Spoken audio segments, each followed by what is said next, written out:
দিনাজপুর বাংলাদেশের উত্তর পশ্চিমাঞ্চলে অবস্থিত একটি ঐতিহ্যবাহী ও সমৃদ্ধশালী জেলা শহর ও প্রশাসনিক অঞ্চল। প্রাকৃতিক সৌন্দর্য, ঐতিহাসিক স্থাপনা ও কৃষিভিত্তিক সমৃদ্ধির জন্য বাংলাদেশের অন্যতম আকর্ষণীয় জেলা হিসেবেই সুপরিচিত। বন্ধুরা, এআরবি ট্রাভেলারের আজকের ভিডিওতে থাকছে দিনাজপুর ভ্রমণের সকল ইনফরমেশন। অতএব সময় নষ্ট না করে চলুন ঘুরে আসি দিনাজপুর থেকে।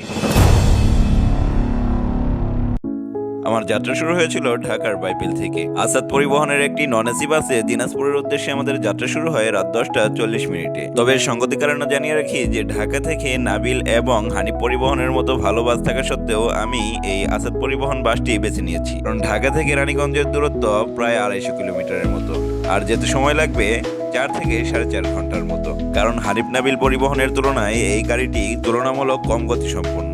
এজন্যই আমি এই বাসটি বেছে নিয়েছি, যাতে করে রাস্তায় বেশি সময় অতিবাহিত করতে পারি এবং ভোরবেলায় আমি দিনাজপুর গিয়ে পৌঁছতে পারি। তবে আপনাদের যদি সময়ের স্বল্পতা থাকে তাহলে অবশ্যই হানিফ বা নাবিল পরিবহনে ভ্রমণ করবেন। আর রাত 12:30 সিরাজগঞ্জের হোটেল রূপসী বাংলায় আমাদের যাত্রা বিরতি দেয়। তবে আপনারা যদি আসাদ পরিবহন বা তুলনামূলক নর্মাল গাড়িতে ভ্রমণ করেন তাহলে অবশ্যই রাতের ভারী খাবারটা ঢাকা থেকে খেয়ে আসবেন, কারণ এই গাড়ির কোয়ালিটির সাথে কিন্তু হোটেলের কোয়ালিটি একদম মিলে যায়। এখানে কিন্তু ভালো কোনো ভারী খাবার আপনি পাবেন না, আর খাবারের দামগুলো কিন্তু একটু তুলনামূলক বেশি হয়ে থাকে। 10 টাকার চা।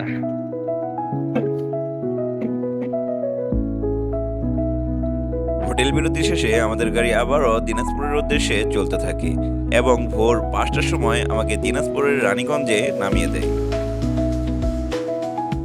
তো ফাইনালি বন্ধুরা, আমি কিন্তু এখন আপনার দিনাজপুরের রানীগঞ্জে আছি।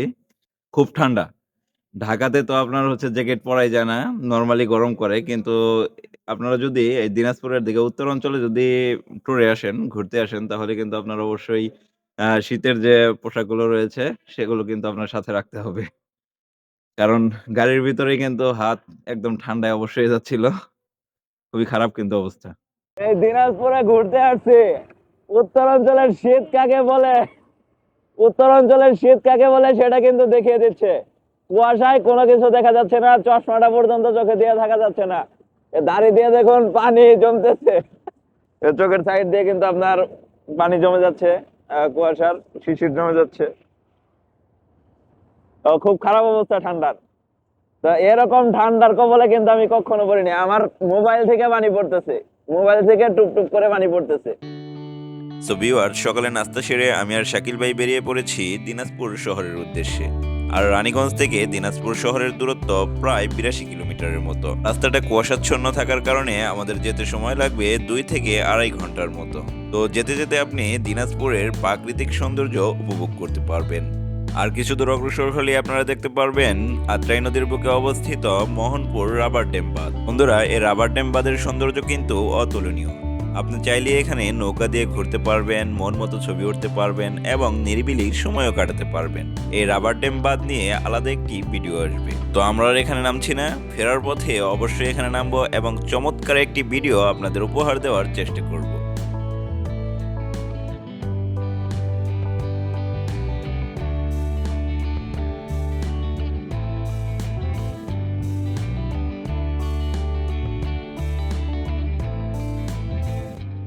আসসালামু আলাইকুম বন্ধুরা, আশা করি সকলেই ভালো আছেন। প্রিয় বন্ধুরা, এই মুহূর্তে আছি আমি বাংলাদেশের সর্ববৃহৎ তথা এশিয়া মহাদেশের সর্ববৃহৎ ঈদগাহ ময়দানে। এই ঈদগাহ ময়দানটি প্রায় 22 একর জায়গা জুড়ে বিস্তৃত এবং একসাথে প্রায় 6 লক্ষ মুসল্লি এখানে ঈদের জামাতে অংশগ্রহণ করতে পারে।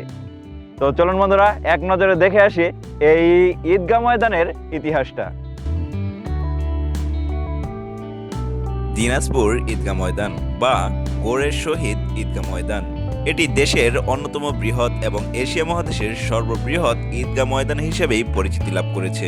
1947 সালের দেশভাগের পর থেকে এখানে ঈদের জামাত অনুষ্ঠিত হচ্ছে। বর্তমানে এই ঈদগাহ ময়দানটি প্রায় 22 একর জায়গা জুড়ে বিস্তৃত এবং একসাথে প্রায় 6 লক্ষ মুসল্লি এখানে একসাথে ঈদের জামাতে অংশগ্রহণ করতে পারে। তবে দীর্ঘ সময় ধরে এখানে কোনো স্থায়ী মেম্বার বা অবকাঠামো ছিল না। 2015 সালে দিনাজপুর 3 আসনের সংসদ সদস্য ইকবালুর রহমানের উদ্যোগে মোগল স্থাপত্য শৈলীতে একটি ঈদগাহ মেম্বারের নির্মাণ কাজ শুরু হয় এবং এর নির্মাণ কাজ শেষ হয় 2017 সালে। মোগল স্থাপত্য শৈলীতে নির্মিত নান্দনিক এই মেহরাবটি নির্মাণের ফলে এই ঈদগাহ ময়দানের সৌন্দর্য এনে দিয়েছে ভিন্ন মাত্রা এবং বৃহৎ পরিসরে ঈদের জামাত আয়োজনেরও একটি সুযোগ তৈরি করে দিয়েছে। মোগল স্থাপত্য শৈলীতে নির্মিত এই মেম্বারটিতে রয়েছে 52টি গম্বুজ ও 60 ফুট উচ্চতার 2টি মিনার এবং 55 ফুট উচ্চতার একটি মেহরাব এবং প্রতিটি গম্বুজে বৈদ্যুতিক সংযোগ থাকার কারণে সন্ধ্যার পর এই মেম্বারটি নান্দনিক আলোকসজ্জায় সজ্জিত হয়। তো বন্ধুরা, আজকের ভিডিওটি আমরা এখানেই শেষ করছি। পরবর্তী ভিডিওতে দেখবেন দিনাজপুর বিজ্ঞান ও প্রযুক্তি বিশ্ববিদ্যালয়, the grand Dadubari park and resort সহ দিনাজপুরের আরও অন্যান্য সৌন্দর্য।